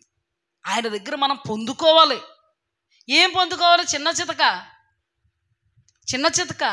ఒక మాట చెప్తాను రండి. లూకాసు వార్త 4:25. ఏలియా దినములు యందు 3 ఏండ్ల 6 నెలలు ఆకాశం మూయబడి దేశం అందంతటా గొప్ప కరువు సంభవించినప్పుడు ఇశ్రాయేలీలు అనేక మంది విధవరాండ్రుండినను ఏలియా సీదోనులోని సారేపతులు ఊరిలో ఉన్న ఒక విధవరాల యొద్దకే గాని మరి ఎవని యొద్దకి పంపబడలేదు. అంటే ఈ విధవరాలు అద్భుతం పొందుకుందా లేదా? పొందుకుందా లేదా? ఇది అద్భుతమా కాదా? నయమాను జీవితం కింద రాశారు. మరియు ప్రవక్త అయిన ఎలీషా కాలమంది ఇశ్రాయేలీలు అనేకులు కుష్ఠరోగులు ఉండినను సిరియా దేశస్థుడైన నయమాను తప్ప మరి ఎవడు శుద్ధి నొందలేదని నేను మీతో నిశ్చయముగా చెప్పుచున్నాను. అంటే వీళ్ళ దగ్గరికి పంపబడ్డారా లేదా?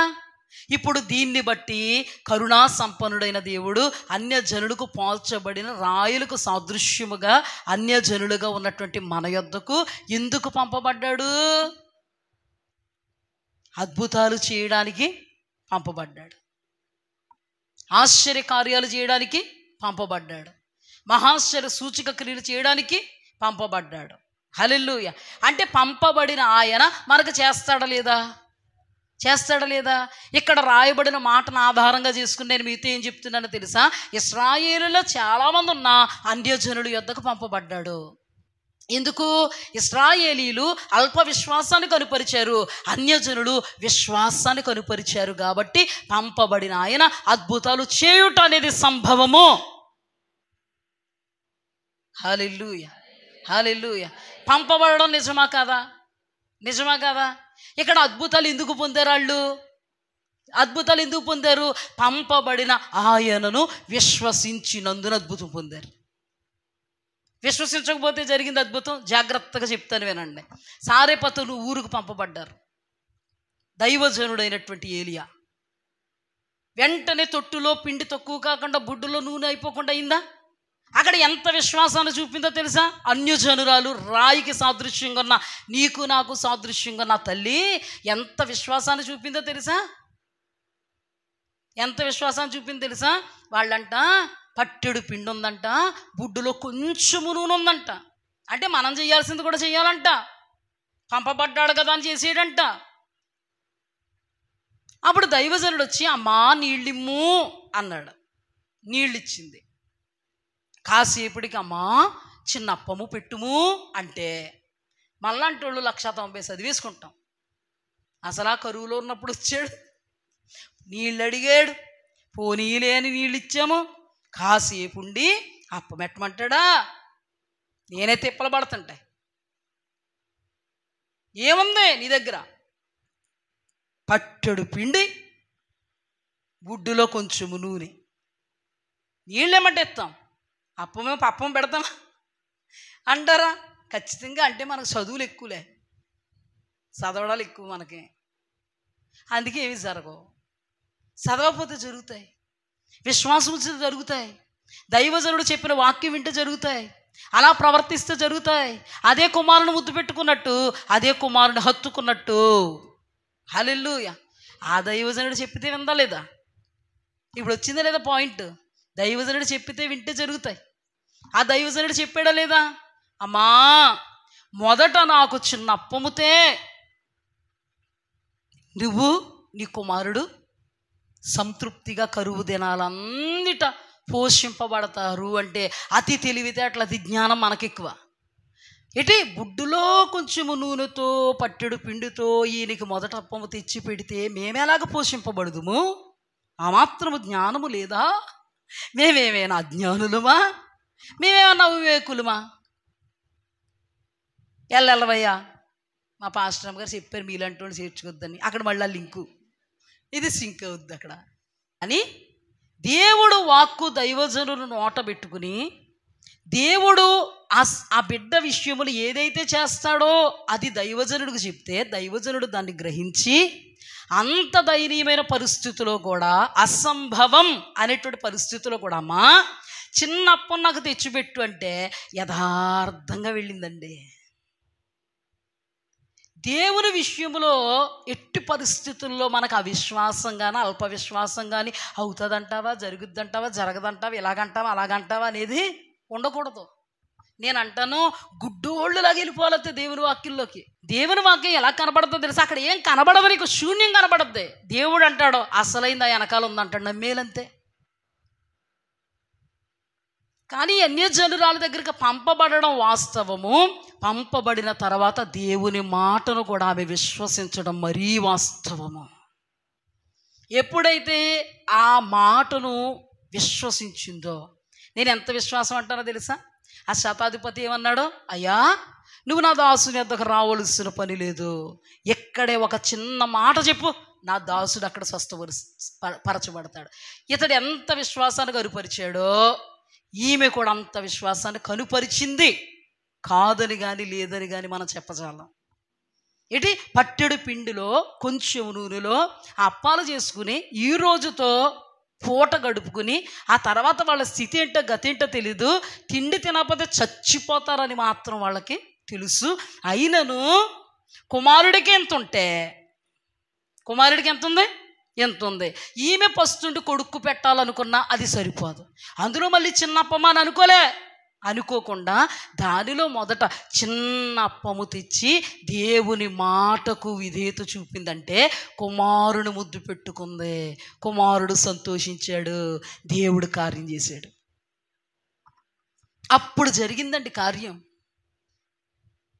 బుడ్డులో నూనె అయిపోలేదు, తొట్టులో పిండి తక్కువ కాలేదు, బుడ్డులో నూనె అయిపోలేదు. ఎంతవరకు ఒక మాట చెప్పనా? నువ్వు చిన్న అప్పం పెట్టావే, ఆ అప్పం దైవజనుడికి ఒక మూలకు కూడా రాలేదు. ఓ మాట చెప్పాలనుకుంటే ఆ అప్పం తినకపోయినా చాలా బాగుంది, ఆయనకి అర్ధాకల కింద ఉంది. అయినా తన దేవుని యందు ఆ దేవుని వాక్కును నమ్ముకుని ప్రకటించినటువంటి దైవజనుడు విశ్వసించాడు. హల్లెలూయా. ఆ దైవజనుని నుండి నోట నుండి వచ్చినటువంటి సాక్షాత్తు దేవదేవుని యొక్క మాట అని ఆ విధవరాలు విశ్వసించింది, క్రియాపూర్వకంగా చేసింది. అప్పుడు అద్భుతం జరిగింది. హల్లెలూయా. ఎందుకు అద్భుతాలు పొందుకోలేకపోతున్నామంటే మనము చూస్తున్న దాన్ని ఇంకా భూతద్దంలో చూస్తాం. అంటే ఏంటి? పట్టెడు పిండి నూనె ఎంత ఉంది? అబ్బెబ్బే ఒక్క అప్పానికి కూడా రాదు. అదే పాస్టర్ గారు చిన్న అప్పం పెట్టమన్నారా, ఆయనకు కూడా రాదు. అందుకే నీకు అద్భుతం రాదు, అందుకే నీకు అద్భుతం జరగదు. ఇది ఆత్మీయులకు మాత్రం అర్థమవుద్ది. ఇందులో ఎంతమంది ఆత్మీయులు ఉంటే వాళ్ళకి అర్థమవుద్ది, ఆత్మీయత లేని వాళ్ళకి అర్థమవుతుంది. ఏమంటే మర్మాలు ఎలాగ అర్థమవుతాయండి వాళ్ళకి? మర్మరాలు అయితే బాగా అర్థమవుతాయి. అయితే మీకు అర్థమవుతుందా లేదా? ఇది పాయింట్. అర్థమవుతుంది. అయితే దేవునికి స్తుతి కలిగాక. పంపబడ్డాడు ఆశ్చర్యకరుడు, ఆలోచనకర్త, బలవంతుడగు దేవుడు, నిత్యుడగు తండ్రి, సమాధాన కర్తగా అధిపతి. ఎవరి నిమిత్తం పంపబడ్డాడు? నీ నిమిత్తం, నా నిమిత్తం పంపబడ్డాడు. హల్లెలూయా. ఆ పంపబడిన ఆయనను ముద్దు పెట్టుకుంటే, ఆ వాక్యాన్ని ముద్దు పెట్టుకుంటే, ఆ వాక్య ప్రకారముగా విశ్వాసముతో బ్రతికితే ఆయనవన్నీ మనవి, మనవన్నీ ఆయనవి. హల్లెలూయా.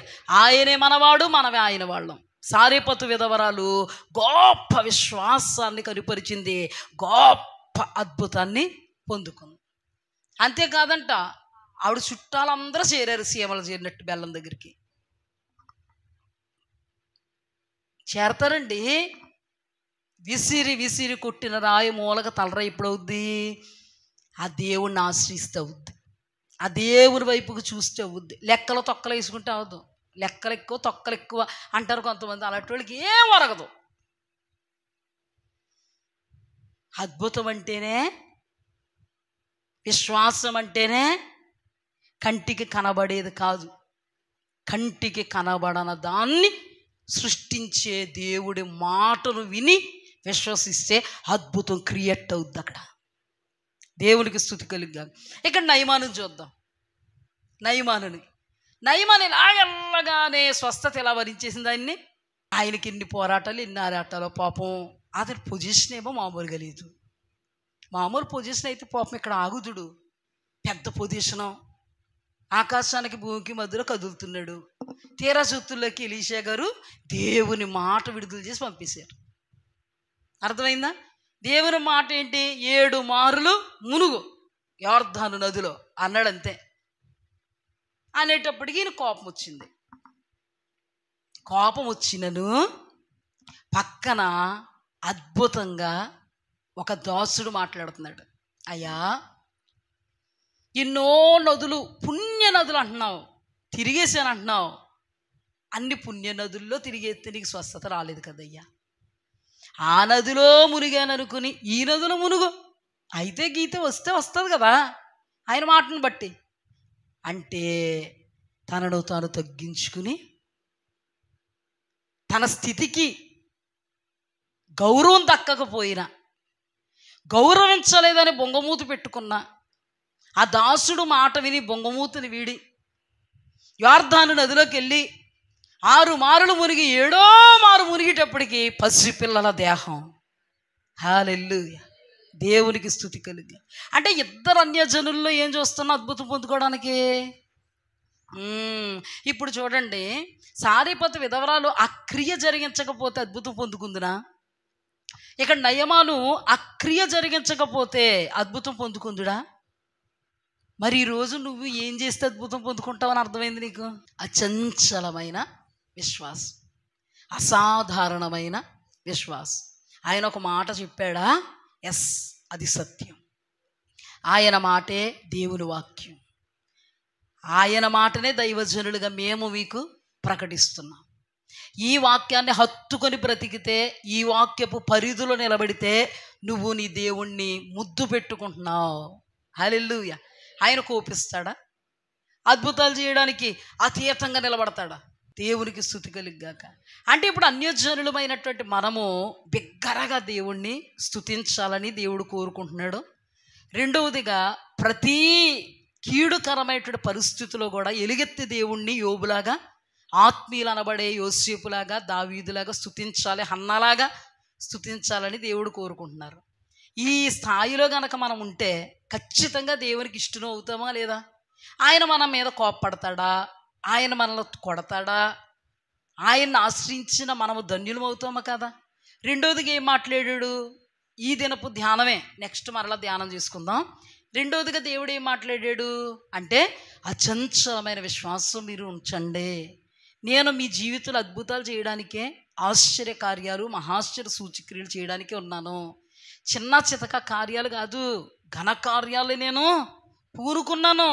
కానీ మీరు నాకు అవకాశం ఇచ్చి చూడండి. హల్లెలూయా, హల్లెలూయా. అవకాశం ఎవరివ్వాలి? ఇప్పుడు ఏమైనా చేయగలడండి దేవుడు. ఒక మాట మీకు చెప్తున్నాను, మత్తయి సువార్తలోనేమో విశ్వాసమును చూచి ఆశ్చర్యపడితే, మార్కు సువార్తలకు వచ్చేటప్పటికంట తన ప్రజల యొక్క అవిశ్వాసాన్ని చూచి ఆశ్చర్యపడి, అక్కడ పర్టికులర్గా రాయబడిన మాట ఏంటంటే, ఆయన చిన్న స్వస్థతలు మాత్రమే చేశాడు కానీ అద్భుతాలు, సూచక క్రియలు, ఆశ్చర్యకార్యాలు చేయజాలకపోయెను. మనం వంట చేసేస్తాం, అవునా? కళ్ళు తిరిగి పడిపోతున్నాను అనుకో, వంట చేయజాలకపోయితివి అంటే దానికి దీనికి ఉందా అంటే చేయగలిగే కెపాసిటీ ఉంది. ఆ కళ్ళు తిరిగేసి నిన్ను తిప్పేసి వంట గరిటి కూడా పట్టుకోజాలకపోయితివి అంటే మన వర్షన్లో మనం ఆలోచిస్తే గేదెల దగ్గర కానీ దోళ్ళని గేదెలన్నీ ఉంటాయి కదా, గేదెల దగ్గర కానీ లేకపోతే చేలో కానీ పడి చేయగలిగే కెపాసిటీ కలిగిన వాళ్ళం మనం. అయినను తల తిరుగుట వలన నేను చేయజాలకపోయాను అంటే దీని అర్థం ఏంటో తెలుసా? దేవుడు చేయడానికి కెపాసిటీ లేదా? చెప్పండి ఒక మాట. కెపాసిటీ కలిగినాడు ఆయన, కానీ చెయ్యలేకపోయాడంట. నేను చేయకూడదు అనుకోలేదు, చేయలేకపోతున్నాడంట. అంటే వాళ్ళ అవిశ్వాసం దేవుడు కార్యాలను అంత బలంగా అడ్డుకుంటుంది. అంటే నీ తల తిరుగుడు నువ్వు ఎంత వంట చేసేవలసిన దానివైనా ఎంత బలంగా అడ్డుకుంది నిన్ను. మిమ్మల్ని కూడా ఎంత బలంగా అడ్డుకుంది. చేయగలరు కానీ చెయ్యలేకపోతున్నారు. ఎంత చేద్దామన్నా చేయడానికి అవ్వట్లేదు. చెయ్యి ఇలా గెడతంటే ఇలా వెళ్ళిపోతుంది, అంటే దేవుడు అంత బలవంతుడు, అంత ఘనకార్యాలు చేయగలడు. నీ అవిశ్వాసము ఆయనను చేతకాని వాని వలె చేసేసింది. అంటే మనం ఎంత కెపాసిటీ కలిగిన మనుషులు ఒకసారి అర్థం చేసుకోవాలి. మనలో ఎంత కెపాసిటీ ఉందో.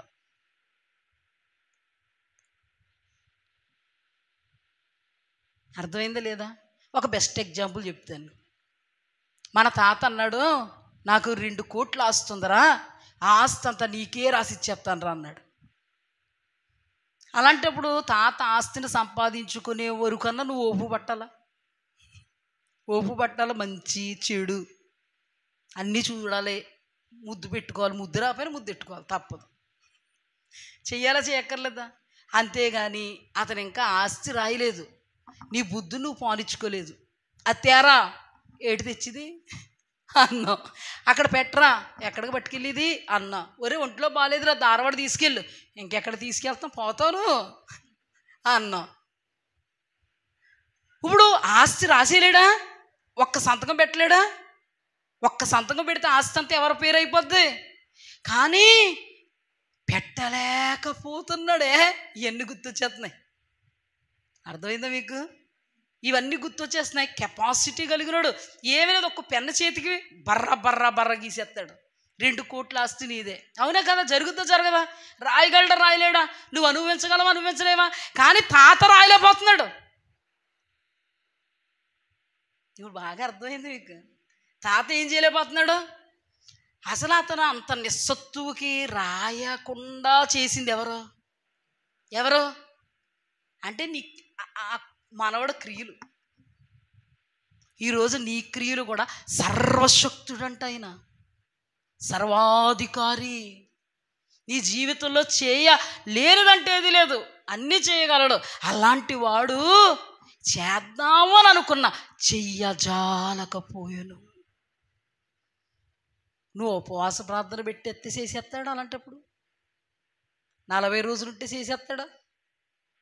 చేయజాలడు, చేయలేకపోతున్నాడు. అంటే ఆ ప్రవర్తన అంత విపరీతంగా ఉంది. ఏ ప్రవర్తన?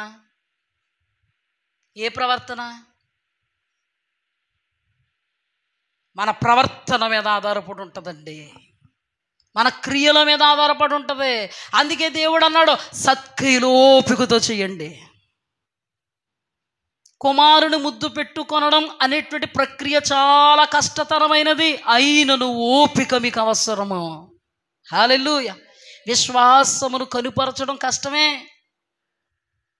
దేవుణ్ణి ఘనంగా ఆరాధిస్తూ కన్నీటి పరిస్థితుల్లో కూడా, కష్టాల కడలలో కూడా హృదయ అంతరంగాలలో నుండి దేవుని వైపుకు చూస్తూ దేవుణ్ణి ఘనపరచడం కష్టమే. ఉక్రోషం వచ్చేస్తుంటే నోరు కాచుకోవడం కష్టమే. దేవుని వాక్యములో నిలబడడం మహా కష్టమే. అయినను దేవుడు అన్నాడు, నా కాడి సులువు, నా భారం తేలిక. అది కాడి బరువే, కానీ దేవుణ్ణి చూసుకుంటూ వెళ్ళిపోతే కాడి సులువు. అది భారమే, కానీ దేవుణ్ణి చూసుకుంటూ వెళ్ళిపోతే తేలిక. హల్లెలూయా, దేవునికి స్తుతి కలుగుగాక. కుమారుని ముద్దు పెట్టుకుని లేని ఎడల ఆయన కోపిస్తాడు. ఆయన కోపము త్వరగా రగులుకుంటుంది, కాబట్టి మీరు నశించిపోతారు. మనం నశించిపోకూడదంటే ఏం చేయాలి? విధేయత చూపుదాం. హల్లెలూయా. దైవజనుడు ద్వారా విడుదలవుతున్నది సాక్షాత్తు దేవుని మాట, అంటే కుమారుడు. ఈ వాక్యాన్ని మనం ఏం చేయాలి? హత్తుకోవాలి. గుమ్మములో గుండా ప్రవేశించడానికి ఇష్టపడాలి. సమాజముగా కూడుకునుటకు తాపత్రయపడాలి. ఆయన సన్నిధిలో సహవాసంగా ఆరాధించడానికి, ఎలుగెత్తి ఆరాధించడానికి ఆతృత పడగలగాలి. మన ఆరాటం అంతా ఏ వాక్యం దేవుడు మాట్లాడతాడో ఆ వాక్యములో నిలబడాలి అనేటువంటి ఆరాటము మనకి ఉండగలగాలి. హల్లెలూయా. ఎఫెసీయులకు రాసిన పత్రిక 5వ అధ్యాయము 15వ వచనం. ఎఫెసీయులకు రాసిన పత్రిక 5:15 చదువుతున్నాను చూడండమ్మా. దినములు చెడ్డవి గనుక మీరు సమయమును పోనీయక సద్వినియోగము చేసుకొనుచు అజ్ఞానుల వలె కాక జ్ఞానుల వలె నడుచుకున్నట్లు జాగ్రత్తగా చూచుకొనుడి. ఇందు నిమిత్తము మీరు అవివేకులు కాక ప్రభువు యొక్క చిత్తమేమిటో గ్రహించుకొనుడి. మరియు మద్యముతో మత్తులయుండకుడి, దానిలో దుర్వ్యాపారము కలదు. అయితే ఆత్మపూర్ణులయుండుడి. ఒకనికొకడు కీర్తనలతోనూ సంగీతములతోనూ ఆత్మ సంబంధమైన పాటలతోనూ హెచ్చరించుచు మీ హృదయములో ప్రభువును గూర్చి పాడుచు కీర్తించుచు మన ప్రభువైన యేసుక్రీస్తు పేరట సమస్తమును గూర్చి తండ్రి అయిన దేవునికి ఎల్లప్పుడూ కృతజ్ఞతాస్తుతులు చెల్లించుచు క్రీస్తునందలి భయముతో ఒకనికొకడు లోబడియుండుడి. హల్లెలూయా. ఎంతవరకు మనం ధ్యానం చేసుకున్నటువంటి మెసేజ్ యొక్క సారాంశం అంతా ఎక్కడుంది? ఇక్కడ ఉంది. భయపడండి, వనకండి, లోబడి ఉండండి, కీర్తనలు పాడండి, కీర్తించండి, పాడండి, సహవాసంలో ఉండండి, సంఘంగా కూడుకోండి. దినములు చెడ్డవి గనుక సమయాన్ని పోనివ్వకండి. మనం ఫస్ట్ నుంచి చెప్పుకున్న వాక్యం అంతా ఉందా లేదా? ఏం చెప్పుకున్నాం? ఆకాశం ఆయన సింహాసన, భూమి ఆయన పాదపీఠం. ఆయన పాదపీఠం యొద్ద మనం కనిపెట్టుకుని ఉండాలి. ఆయన గుమ్మముల గుండా ప్రవేశించాలి. ఆయన ద్వారబంధముల దగ్గర కనిపెట్టుకుని ఉండాలి. ఆయన వాక్యం కొరకు వేగిరపడాలి, ఆశపడాలి, ఆయనకు భయపడాలి, ఆయనకు వణకాలి. అప్పుడు ఆయన ముద్దు పెట్టుకున్నట్టు. లేకపోతే ఆయన కోపం వస్తుంది, ఆయన త్వరగా కోపపడతాడు, ఆయన కోపం రగులుద్ది. అప్పుడు మనం నశించిపోతాం. మనం నశించిపోకుండా ఉండాలంటే ఆయనతో సహవాసం ఉండాలి, స్తుతించాలి, విశ్వసించాలి. అంతే. వాక్యం ఉందా లేదా? నెక్స్ట్ చివరి మాట, హెబ్రీయులకు రాసిన పత్రిక 10వ అధ్యాయము 24. ఈ మాట జాగ్రత్తగా చూడండి అమ్మ. హెబ్రీయులకు రాసిన పత్రిక 10వ అధ్యాయం 24. కొందరు మానుకొనుచున్నట్టుగా సమాజముగా కూడుట మానక. ఏం చేస్తున్నారంటండి? కొందరు ఏం చేస్తున్నారు? అందరూ కాదంట, కొందరంట. మానుకొనుచున్నట్టుగా. ఏం మానుకుంటున్నారు అంటే ఆదిమ అపోస్తలులు అనబడేటువంటి పౌలయ్య గారి దినాల్లో కూడా ఇటువంటి జబ్బు ఉన్న వాళ్ళు ఉన్నారు. ఈ జబ్బు ఎక్కడ తీసుకెళ్తుందంట మరి? చూడండి. కొందరు మానుకొనుచున్నట్టుగా సమాజముగా కూడుకొనుట మానక. సహవాసములకు పిలిచిన వాడు నమ్మదగిన వాడు అని ఉంటుంది వాక్యం. సమాజముగా కూడుటను నిర్లక్ష్యం చెయ్యొద్దు. ఇది ఎవరి కోసం? ఇందా పాట పాడుకున్నాం కదా, నాలోన నీవు నీలోన నేను కలకాలం నిలవాలని. అంటే యెహోవామందు నిలిస్తే పరలోకమందు నిలుస్తాం. యెహోవామందు ఆయన పాదాల దగ్గర కూడుకోవడమే కదా నిలబడ్డం. ఉన్నతమైనటువంటి దానిని ఆశించడం, ఉత్తమమైన దాన్ని ఏర్పాటు చేసుకోవడం, ఇదంతా ఏంటి? సహవాసముగా కూడుకునుట. ఇప్పుడు వాక్యం చెప్తుందా లేదా? కొందరు కనబడుతుందా లేదా అక్షరాలు? కొందరు మానుకొనుచున్నట్టుగా సమాజముగా కూడుట మానక. ఒకనినొకడు హెచ్చరించుచు. ఆ దినము సమీపించుట మీరు చూచిన కొలది మరి ఎక్కువగా అలాగూ చేయొచ్చు. ప్రేమ చూపుటకు సత్కార్యములు చేయుటకు ఒకనినొకడు పురుకొల్పవలనని ఆలోచింతుము. అంటే నేను ముగించాలి కాబట్టి ఇంకా 2 అంశాలు ఉన్నాయి. 2 అంశాలు వచ్చేవాన చెప్తాను, కంక్లూజన్కి వచ్చాను అనమాట. అందుకు ఇవి మీకు చూపిస్తున్నాను, లేకపోతే అర్థం అవుదని. అంటే ఇప్పుడు సమాజంగా కూడుకుంటే ఏముంటుందండి? అక్కడ ఆత్మీయాహారం ఉంటుంది. దేవుడు దైవజనులు నోటకుండా చెప్పిన అదే మాట, దైవ సేవకురాలు నోటకుండా చెప్పిన అదే మాట. ఇక్కడ ఏముంటుందండి? వాక్యం. ఈ వాక్యమేనా మిమ్మల్ని 30 అంతలు 60 అంతలు 100 అంతలు ఫలింపజేస్తుంది. ఈ వాక్యమే మిమ్మల్ని మంచి నేలను పడిన విత్తనములు, ఒకరు 30 అంతులు, ఒకరు 60 అంతులు, ఒకరు 100 అంతలు. అంటే ఈ విత్తనం ఇప్పుడు ఎక్కడ పడితే ఫలిస్తాం? ఈ విత్తనం ఎక్కడ పడితే ఫలిస్తాం? హృదయములో పడితే ఫలిస్తాం. ఫలించకపోతే ఏం జరుగుద్ది? నరకం. ఫలింపజేసేవి ఏవి? వాక్యం. వాక్యం దగ్గరకు రాకపోతే నువ్వు ఫలించగలవా? నో. ఫలించకపోతే ఏమవుద్ది? ఫలించని ప్రతి చెట్టు నరికి వేయబడి అగ్నిలో పారవేయబడును, అక్కడ ఏడ్పును పండ్లు కొరుకుటియు ఉండును. అందుకే పౌలయ్య గారికి పని పాట లేక రాయలేదండి. కొందరు మానుకుంటున్నారు చూడండి, వారి వలె మీరు ఉండొద్దు. కొందరు ఎందుకు మానుకుంటున్నారంట? బెంగళూరులో ఉన్నారు, అందుకు మానుకుంటున్నారు, రావడానికి కష్టమై కాదు. దేవునికి తెలీదా? సమాజముగా కూడుకొనుటను మానక ఆ దినము సమీపించిన కొలది మరి ఎక్కువగా. హల్లెలూయా. ఈ దినాన దేవుడు మనల్ని మరి ఎక్కువగా కూడుకోవడానికి కృప చూపారు. హల్లెలూయా. అనుదినము కూడుకోవడానికి కృప చూపారు. దేవునికి స్తుతి కలుగుగాక. ఈ కృపను కాపాడుకుంటే ధన్యులం అవుతాం. కాలమనుకుంటే చెప్పేదేమీ లేదు, దౌర్భాగ్యం అవుతాం. దేవుని వాక్యంలో కుమారుని ముద్దు పెట్టుకొనుడి, లేని ఎడల ఆయన కోపించును, ఆయన కోపము త్వరగా రగులుకొనును, అప్పుడు మీరు త్రోవ తప్పి నశించిపోతారు. అంటే త్రోవలు ఎప్పుడు నిలుచుంటారు? వాక్యాన్ని హత్తుకున్నప్పుడు, వాక్యాన్ని ప్రేమించినప్పుడు, వాక్యం కొరకు పడిగాపులు పడుతున్నప్పుడు, వాక్యం కొరకు గుమ్మముల గుండా ప్రవేశిస్తున్నప్పుడు, ఆ వాక్యం కొరకు ద్వారబంధముల మీద కనిపెట్టుకుని ఉన్నప్పుడు మీరు ఫలించగలుగుతారు. ఇటు కృపలో దేవుడు మనందరినీ నడిపించి నిలబెట్టునుగాక.